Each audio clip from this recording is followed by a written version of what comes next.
So I saw a great question, and I wanted to try to offer as much value as I can. And the question is, why is self-love so hard? And it's such a good question, by the way. So one of the main things, of course, is we're conditioned throughout life in many different ways. And I feel like we learn throughout life, and it's a tendency that we have as human beings to be harder on ourselves than anyone else. And even people who you think are so hard on other people, on the inside, they're probably even harder on themselves.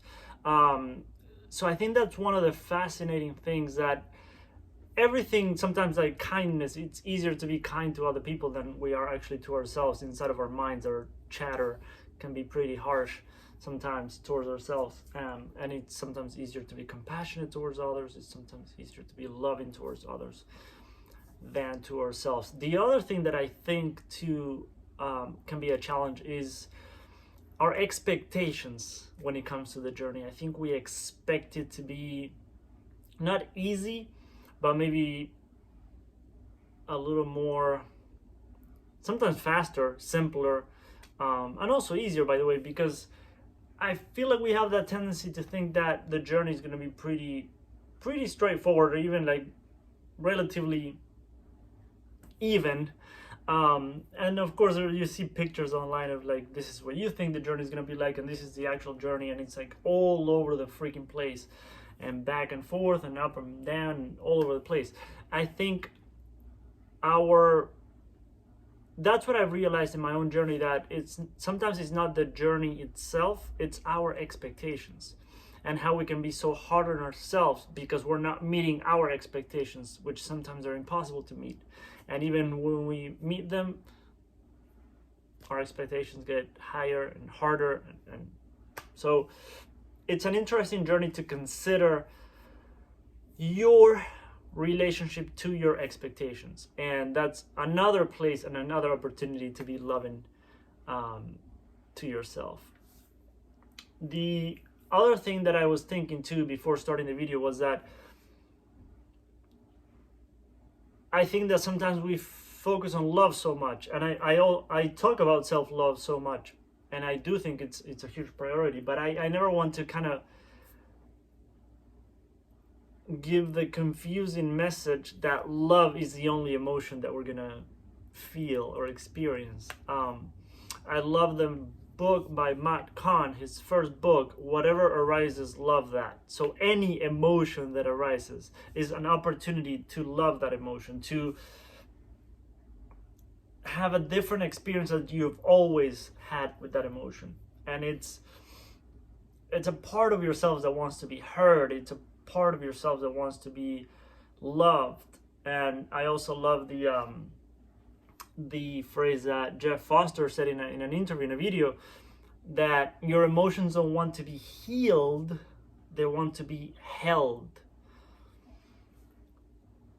So we can look at it as that emotion is coming up as another attempt to be seen by you and welcomed in a whole new way, like you've never done before.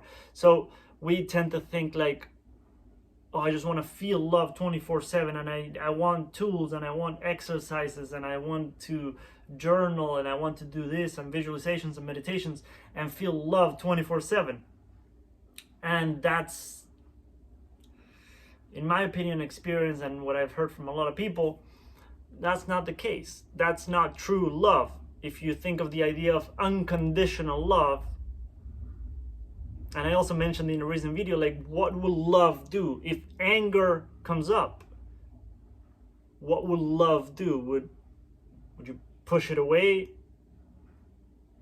Start swearing at it and try to suppress it away, run away from it? Or would you welcome it? Would you see what it's here to tell you, what it's here to provide you? So I think every opportunity is an incredible, every experience and emotion that comes up is an opportunity for a little self-love moment, which also, when I talked about expectations, like I said, you don't have to be in that space 24/7. then you're just forcing yourself, and that's not healthy either. We're here to be human beings. We're here to experience all the emotions, the whole range, the whole spectrum. So yeah, that idea, like when sadness comes up, when loneliness comes up, when frustration, when anger, when disappointment, when every emotion, the ones that we label as bad and the ones that we label as good,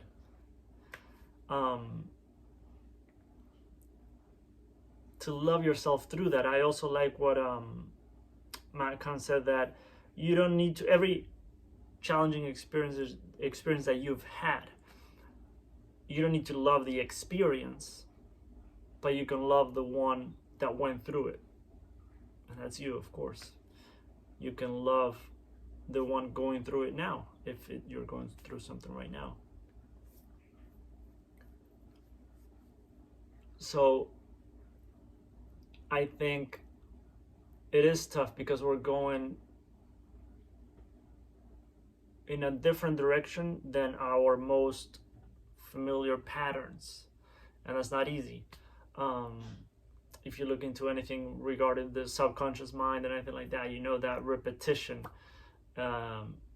is key. And when it comes to self-love, it might take time. It might take time. It might take a little bit of repetition. It might take different approaches, different ideas, different strategies, different mindset, point of view. That's why I like to always come at it from a lot of different angles, and I do a lot of videos, because I feel like when something clicks at a deeper level, something shifts. I always say I just like to drop little seeds and let them germinate over time. You don't need to force it.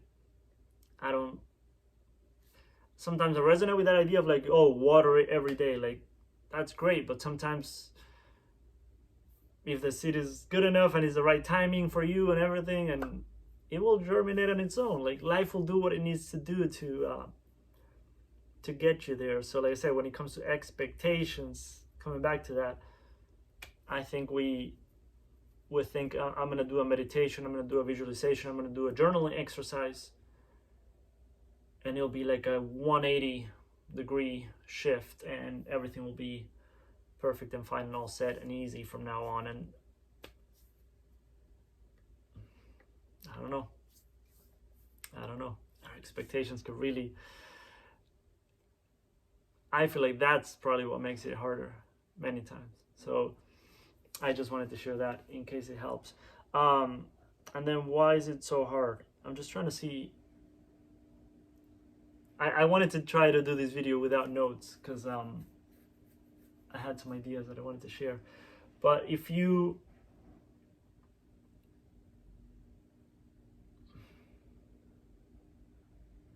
here's the other thing too. Sometimes we're just simply, and it sounds silly, but we're overwhelmed. We're overwhelmed with emotions.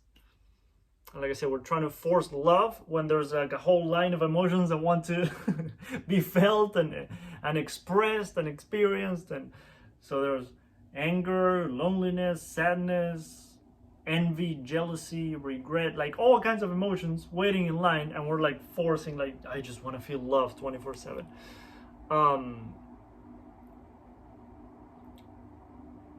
That can definitely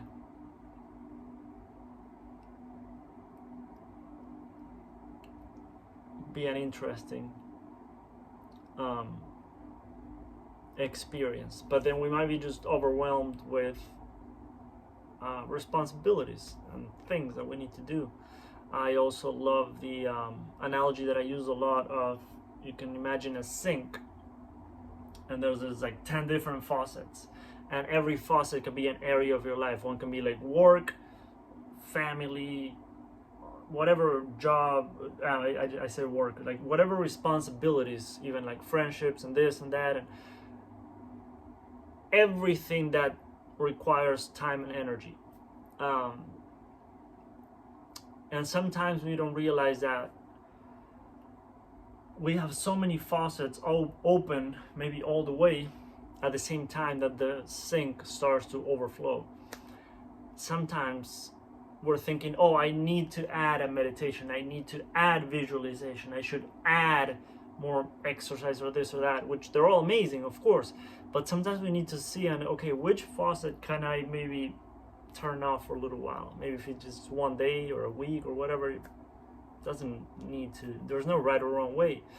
But you might need to tell family or friends that, you know what, I need some time for myself.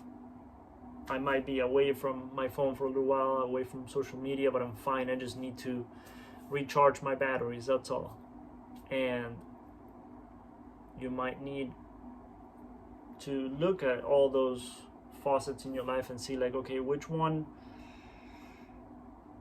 is draining me right now? And I feel like overwhelm is, I'm noticing in my own journey, like that can be, it will definitely affect every area of your life, of course, because it's affecting you at such a deep way, that in such a deep and powerful way, that it will affect everything else. So I think looking at all of those can be incredibly helpful. But if I had to pick one, I think expectations might be the one that I would explore first if I would to go back when I started diving into these things. I would explore my relationship to my expectations, and even that part of me that has those expectations all the time, maybe that's a part of me that wants love and attention. So I hope it helps. I hope it helps. If it did, let me know. Little thumbs up or comment below. I would appreciate it, and I'll see you in the